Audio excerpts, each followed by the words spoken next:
she comes on the stage. Let's listen in.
I can't wait to see what we're going to all do together. This is going to be so exciting.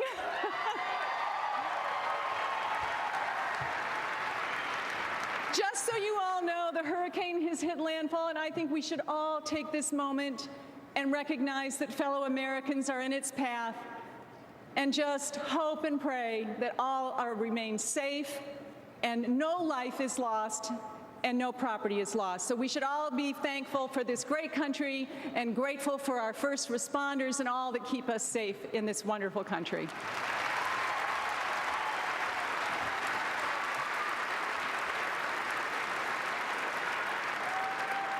Well, I want to talk to you tonight not about politics and not about party.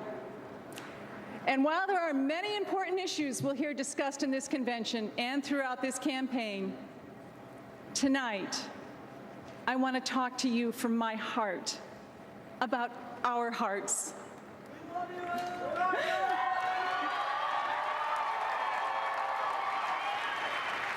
I want to talk not about what divides us, but what holds us together as an American family.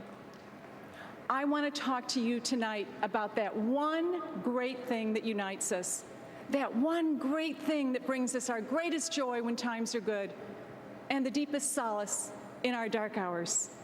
Tonight, I want to talk to you about love. I want to talk to you about the deep and abiding love I have for a man I met at a dance many years ago, and the profound love I have and I know we share for this country. I want to talk to you about that love so deep, only a mother can fathom it, the love we have for our children and our children's children. And I want us to think tonight about the love we share for those Americans, our brothers and our sisters who are going through difficult times, whose days are never easy, nights are always long, and whose work never seems done. They are here among us tonight in this hall. They are here in neighborhoods across Tampa and all across America. The parents who lie awake at night side by side, wondering how they'll be able to pay the mortgage or make the rent. The single dad who's working extra hours tonight so that his kids can buy some new clothes to go back to school, can take a school trip or play a sport, so his kids can feel, you know, just like other kids. And the working moms who love their jobs but would like to work just a little less to spend more time with the kids. But that's just out of the question with this economy. Or how about that couple who would like to have another child but wonder how they'll afford it? I have been all across this country, and I know a lot of you guys.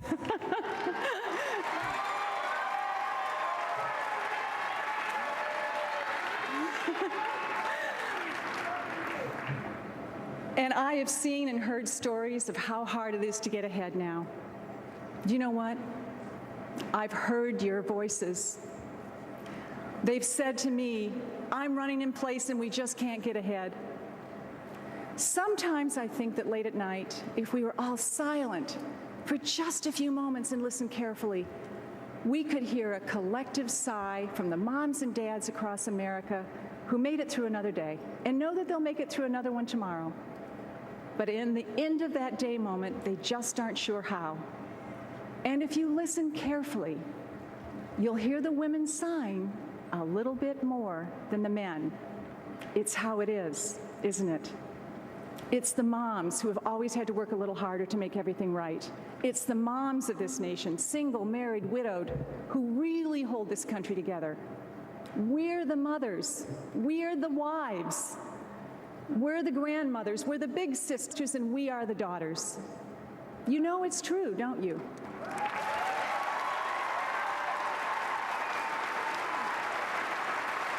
I love you, women!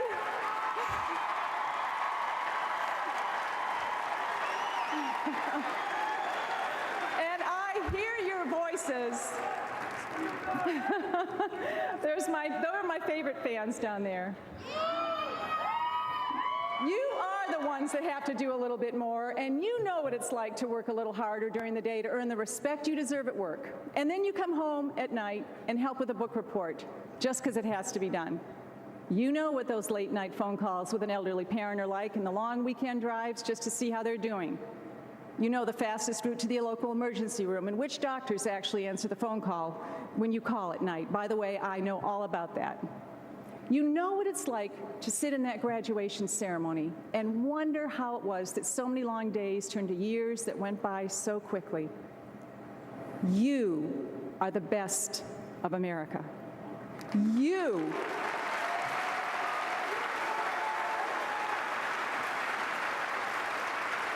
You are the hope of America. There would not be an America without you. Tonight, we salute you and sing your praises.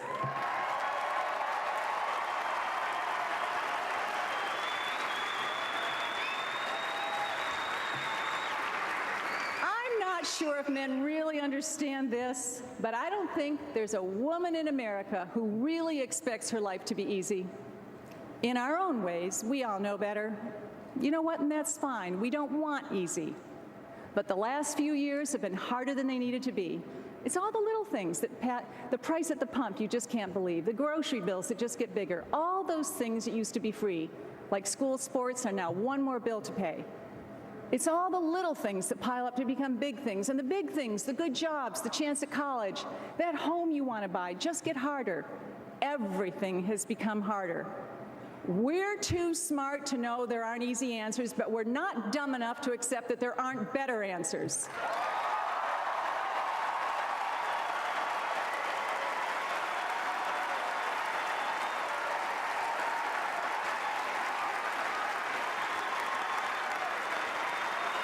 And that is where this boy I met at a high school dance comes in. His name is Mitt Romney, and you should really get to know him.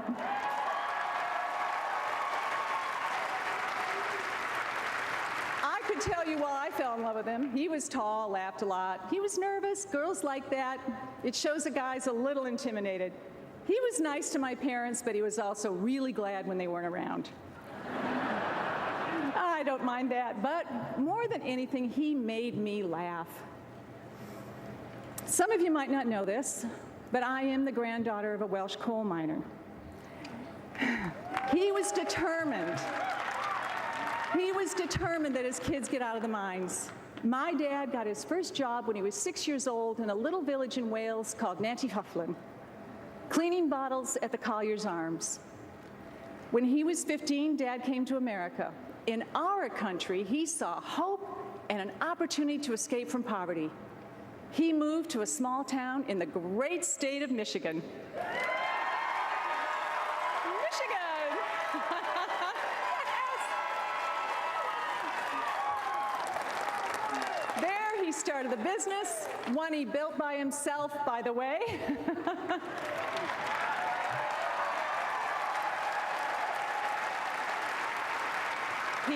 He raised a family and he became mayor of our town.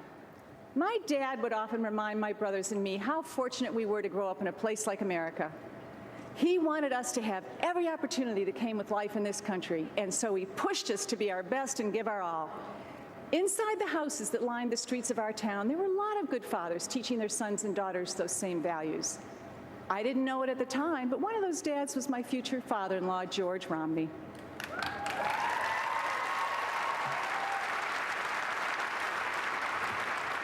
Mitt's dad never graduated from college. Instead, he became a carpenter. He worked hard, he became the head of a car company, and then the governor of Michigan. When Mitt and I met and fell in love, we were determined not to let anything stand in the way of our life together. I was an Episcopalian, he was a Mormon. We were very young, both still in college. There were many reasons to delay marriage, and you know what? We just didn't care. We got married and moved into a basement apartment.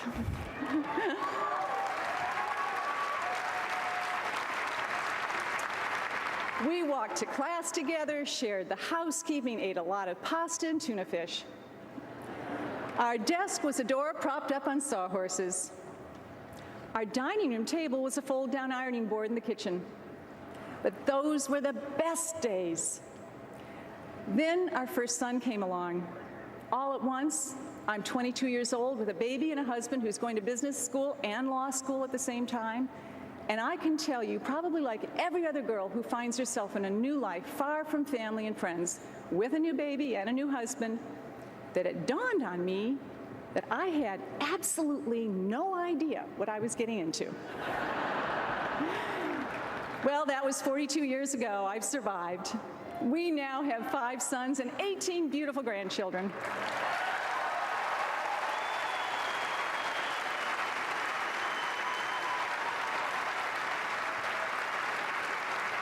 I'm still in love with that boy I met at a high school dance, and he still makes me laugh.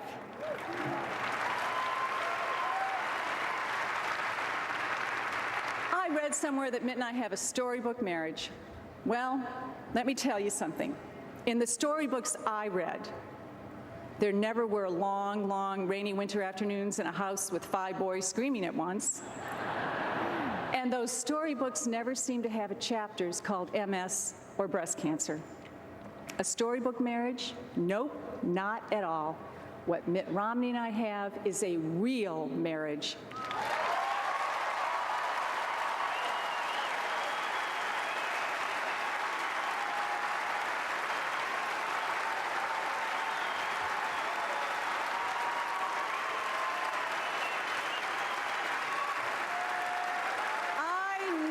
Good and decent man for what he is. He's warm and loving and patient. He has tried to live his life with a set of values centered on family, faith, and love of one's fellow man. From the time we were first married, I've seen him spend countless hours helping others. I've seen him drop everything to help a friend in trouble, and been there when late-night calls of panic come from a member of our church whose child has been taken to the hospital. You may not agree with Mitt's positions on issues or his politics. By the way, Massachusetts is only 13% Republican, so it's not like it's a shock to me. But let me say this to every American who is thinking about who should be our next president. No one will work harder. No one will care more. And no one will move heaven and earth like Mitt Romney to make this country a better place to live.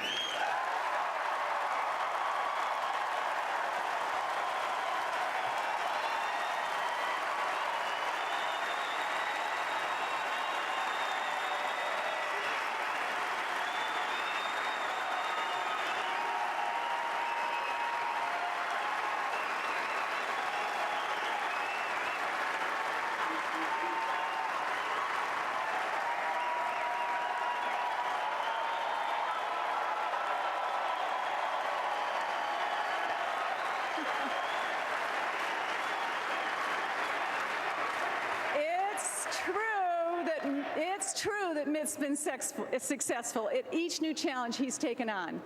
You know what? It actually amazes me to see his history of success being attacked.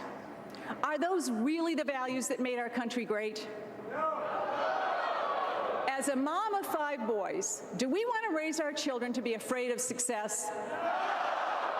Do we send our children out in the world with the advice, try to do okay?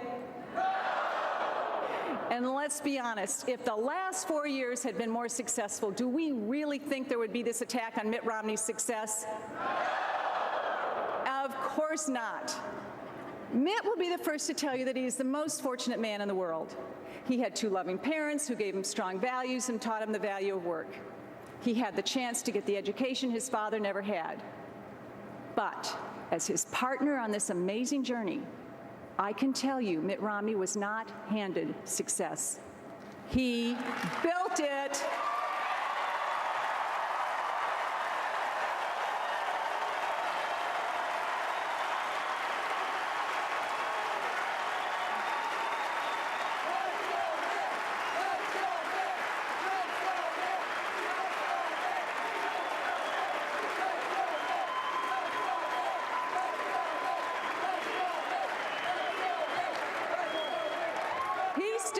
Massachusetts after graduate school and got a job. I saw the long hours that started with that first job. I was there when he had a small group of friends talking about starting a new company. I was there when they struggled and wondered if the whole idea just wasn't going to work. Mitt's reaction was to work harder and press on. Today, that company has become another great American success story. Has it made those who started the company successful, made them successful beyond their dreams? Yes, it has. It allowed us to give our sons the chance at good educations and made all those long hours of book reports and homework worth every minute. It's given us the deep satisfaction of being able to help others in ways that we could never have imagined. This is important. I want you to hear what I'm going to say. Mitt doesn't like to talk about how he has helped others because he sees it as a privilege, not a political talking point.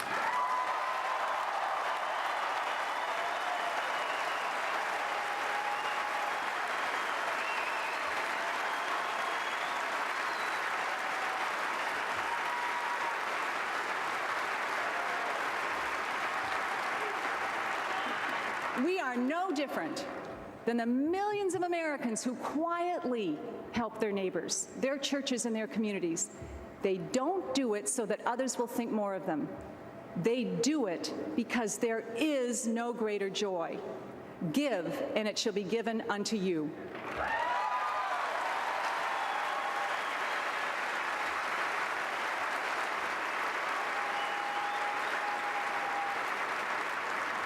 But because this is America, that small company which grew has helped so many others lead better lives.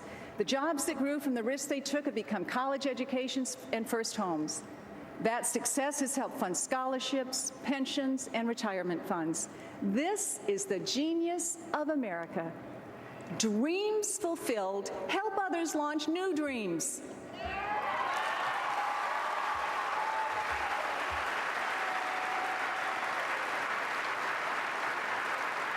Every turn in his life, this man I met at a high school dance has helped lift up others.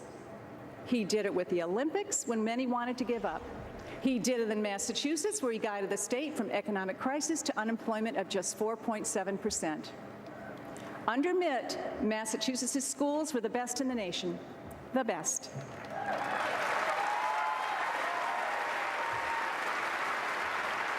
He started something that I really love. He started the John and Abigail Adams Scholarship, which give the top 25% of high school graduates a 4-year tuition-free scholarship.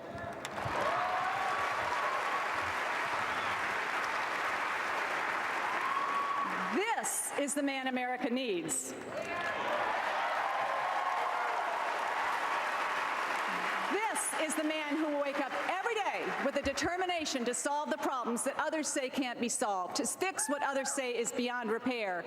This is the man who will work harder than anyone so that we can work a little less hard.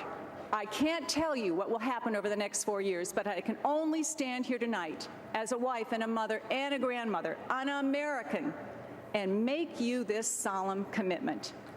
This man will not fail.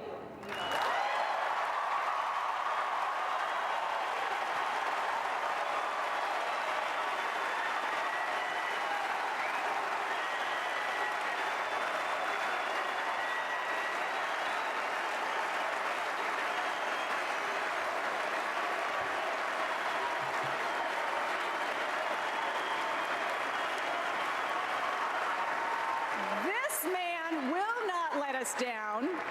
This man will lift up America. It has been 47 years since that tall, kind of charming young man brought me home from our first dance.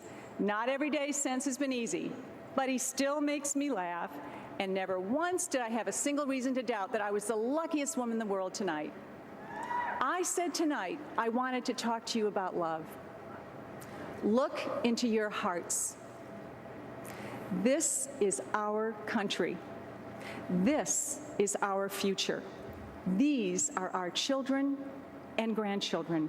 You can trust Mitt.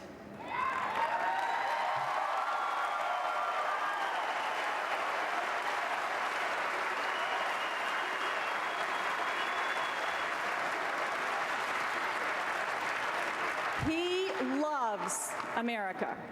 He will take us to a better place, just as he took me home safely from that dance. Give him that chance. Give America that chance. God bless each and every one of you, and God bless the United States of America.